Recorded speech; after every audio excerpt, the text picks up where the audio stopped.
Tenemos visitas a la mañana para adentrarnos en las noticias y, por supuesto, que todos los sectores estén involucrados en esta discusión nacional de ver nuestra realidad a través de la televisión pública. Bueno, fue uno de los hombres que planteó en primer momento que no podía aumentar la tarifa del subte, que no podía ir a 7.50. Estuvo trabajando en un plan. Vamos a preguntarle también si ese plan lo tenía, si iba a ser jefe de gobierno de la Ciudad de Buenos Aires. Es Mariano Recalde, dirigente del Frente para la Victoria. Mariano, bienvenido. ¿Qué tal? Buenos días. Bueno, un placer. No, el placer es mío. Ha pasado con esto con lo del subte, pero a través de la justicia, que Sí. se está metiendo ya en toda situación con respecto a las decisiones del oficialismo. Sí, la justicia frenó este aumento porque la verdad que tenía muchas deficiencias técnicas la implementación. Mandó a hacer bien los deberes al gobierno de la ciudad para calcular bien cuál es la tarifa técnica sobre la cual calcular después el aumento. Ustedes saben que hay una tarifa técnica que es el costo total del pasaje. Sobre esa tarifa técnica el Estado hace un aporte, un subsidio, y el resto lo pagan los usuarios con el costo del boleto. Más allá de este problema técnico en la implementación, que no se sabía cómo se calculó, que no se previó el impacto que podía tener el aumento, lo que nosotros vemos es que hay una política equivocada. En primer lugar, de agregarle un nuevo tarifazo al bolsillo de los trabajadores, al bolsillo de los usuarios, un tarifazo del 67%, que además no tiene explicación por qué 67, por qué no 75 o 43. La verdad que está mal explicado. Pero impacta y tiene una consecuencia directa, nosotros lo tenemos calculado con nuestros equipos técnicos, en el uso del subte. Cada vez que se aumenta el boleto de subte, sobre todo cuando supera al del colectivo, en este caso lo superaría entre un 15 y un 25% según el tramo, se produce una migración de pasajeros del subte hacia el colectivo. Y esto es una política en materia de transporte que también es errada. Nosotros creíamos, y seguimos creyendo, lo planteamos durante la campaña, que lo que hay que priorizar, donde hay que invertir, donde hay que poner el foco es en el transporte subterráneo, porque es más ecológico, más seguro, más eficiente, más rápido y solucionaría el tránsito en la superficie. ¿En eso están de acuerdo con Dietrich, con...? No los escucho hablar de eso y mucho menos trabajar en esa dirección. Hace 8 años y medio que gobiernan la ciudad y la verdad que vimos incumplida la ley que dice que hay que abrir una línea nueva, que es la F, la G, la I. Inauguraron un par de estaciones que están en construcción hace 2 gestiones anteriores. La verdad, poco esfuerzo por ampliar la red subterránea en la Ciudad de Buenos Aires, poco esfuerzo por hacer que más gente pueda usar el subte. Nos prometieron 20 veces que iban a aumentar las frecuencias, que iban a comprar más coches, y la verdad es que en 8 años y medio los resultados están a la vista. Bueno, si uno habla con los dirigentes del PRO o con los funcionarios de la ciudad, señalan también que había otra realidad hasta el 10 de diciembre pasado, que había una diferencia fuerte entre el gobierno de la ciudad y el gobierno nacional, que ahora, zanjada esa diferencia, a partir del voto y del cambio de gobierno, es como que se puede trabajar de otra manera. No estoy de acuerdo, no estoy de acuerdo. Desde el año 2012 que la Ciudad de Buenos Aires tiene a cargo el subterráneo y es responsabilidad de la Ciudad de Buenos Aires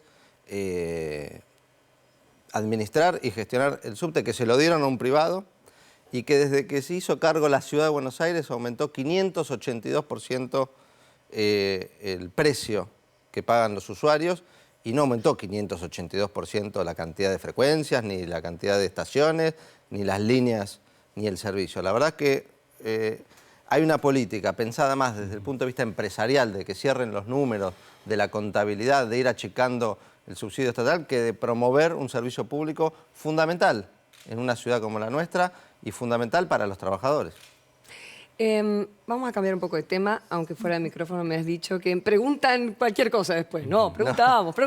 De Después quieran, Mariano sí, contesta, eso seguro. Sí. Y está muy bien.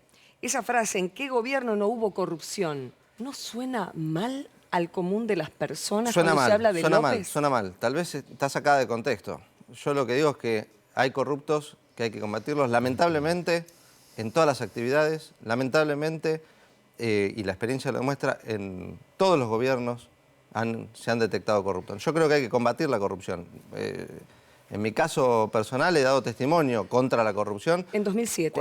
Exactamente. Recordalo. En el año 2007, cuando un empresario quiso coimear a mi padre, que era diputado, para que frenara una ley, le ofrecían 20 millones de dólares, fui yo quien se puso una cámara oculta con todo lo que implica, ¿no? La verdad que no fue una situación agradable para no solamente decirle que no a la corrupción, sino combatirla.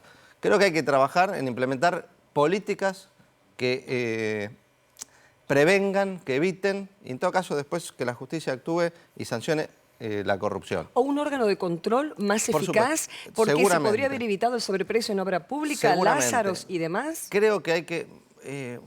hablamos mucho de Lázaro, pero la verdad que Lázaro es uno de los 40... Está en el puesto número 40 Pero es el que más ganó, de que tiene empresarios. casi toda la Patagonia y todas esas cosas. Cuando ¿No? uno analiza el dinero que recibieron los empresarios de la obra pública, Lázaro Báez está en número 40. Hay que analizar los 39 primero, el 40, el 41 y hasta lo que sea necesario revisar toda la obra pública, porque ahí seguramente hay un foco importante. El niño mimado. Un digamos, foco importante de corrupción. El niño mimado en los últimos 40 años de obra pública fueron otros y muchos están vinculados al actual presidente de la Nación. Yo creo que si queremos combatir la corrupción, porque yo lo que siento es que últimamente se quiere combatir a los K y no a la corrupción. Entonces se utiliza la corrupción como una excusa. Si queremos combatir la corrupción, creo que hay que mejorar los reglamentos para las licitaciones, creo que las oficinas que controlan tienen que estar para controlar y no para ayudar a los funcionarios a evadir las normas, como aconseja hoy Laura Alonso, que ni siquiera cumple con los requisitos que establecían las normas para ocupar ese lugar. Creo que hay que cumplir con no darle lugares de administración a personas que tienen intereses comprometidos en ese área, el caso de Aranguren, el caso de Brown en el comercio. Le damos la Secretaría de Comercio a un supermercadista, le damos la Secretaría de Energía a un accionista de Shell. El caso de quien se ocupa del transporte, que es uno de los vicejefes de gabinete, que era el CEO de una empresa que acaba de admitir que fue corrupta en la Argentina. Mariano. Es el caso de LAN, que pagó una multa admitiendo haber coimeado funcionarios argentinos cuando ingresaron al país. Entonces, queremos combatir la corrupción, hablemos en serio de la corrupción y no de algunos funcionarios en particular. Mariano, ¿ustedes creen que hay una campaña contra Cristina Kirchner? Se habló si Cristina Kirchner puede terminar presa o no puede terminar presa a partir de su situación judicial. Creo que hay una campaña de persecución. No sé si alguien tiene dudas sobre ello. Ahora que reabran una causa que tiene que ver con el atentado a la AMIA del año 94, cuando Cristina era diputada provincial, que fue una de las que más se ocupó por que se esclarezca ese atentado, que los propios que están sospechados, investigados por haber desviado la causa y protegido a posibles responsables sean las que la acusan, que reabran una causa que estuvo cerrada porque la justicia en primera instancia, la Cámara dijo que era un mamarracho esa denuncia, los especialistas, todo el mundo sabía que era una denuncia sin patas ni cabeza. Ahora se reabra, me parece que es un ejemplo claro de que están buscando algo para perseguirla y para tenerla en las noticias con causas judiciales y no con otros temas. El PJ se rearma, ¿la Cámpora también? El kirchnerismo yo creo que está, y el peronismo, está rearmándose y muy preocupado con la situación que viven los argentinos. Yo particularmente no estoy pensando qué es lo que hacen los dirigentes, esas cosas que discuten los dirigentes. Yo, la verdad, estoy preocupado. ¿Qué discuten? ¿En qué sentido? Sí, temas que tengan que ver con los cargos, con las candidaturas. La famosa rosca que se le dice. Sí, podría. Pero Claro. no ven, Mariano, En no este ven- momento me parece que la atención de la gente, y particularmente la mía, que no tengo ningún cargo, no soy diputado, no soy legislador. ¿Pero te gustaría seguir en la ciudad? Yo sigo en la ciudad, vivo en la ciudad, trabajo en la ciudad, doy clases en la ciudad. Soy una persona comprometida con mi ciudad, lógicamente. Y estás caminando Y y, lo que me estás preocupa- proyectándote en la... Sigo seguir trabajando en la ciudad de contacto con Buenos la Aires. gente, trabajando en mi profesión, que está muy vinculada a una militancia, si quiere, porque soy abogado laboralista, defiendo trabajadores que están siendo despedidos y que ahora están por empezar a sufrir un proceso de flexibilización laboral que ayer el diario La Nación lo anunció en su editorial, que Mauricio Macri lo viene promoviendo, ya se quejó de la justicia laboral porque falla a favor de los trabajadores, ya se quejó de que se trabaja poco y deberían trabajar más horas.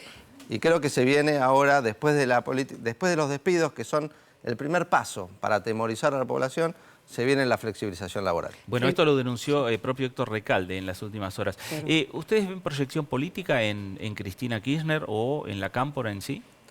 Nosotros ahora, recién le contestaba, no estamos pensando en la proyección política. Queremos queremos que este gobierno cambie el rumbo, queremos que este gobierno deje de tomar medidas en contra de la gente. ¿Cómo se cambia el rumbo? ¿De qué manera ustedes pueden expresándose desde el Congreso, desde la calle, desde este lugar, de esta silla donde estoy sentado. La verdad que si ustedes me dicen una medida que en estos 7, 8 meses se haya tomado a favor de la gente, me ayudarían, porque a veces me preguntan, ¿no reconoce una? Y la verdad que yo no encuentro. No encuentro ninguna a favor de la gente. Nos dicen todo el tiempo... ¿Los juicios de los jubilados, la nueva ley? Yo creo que no.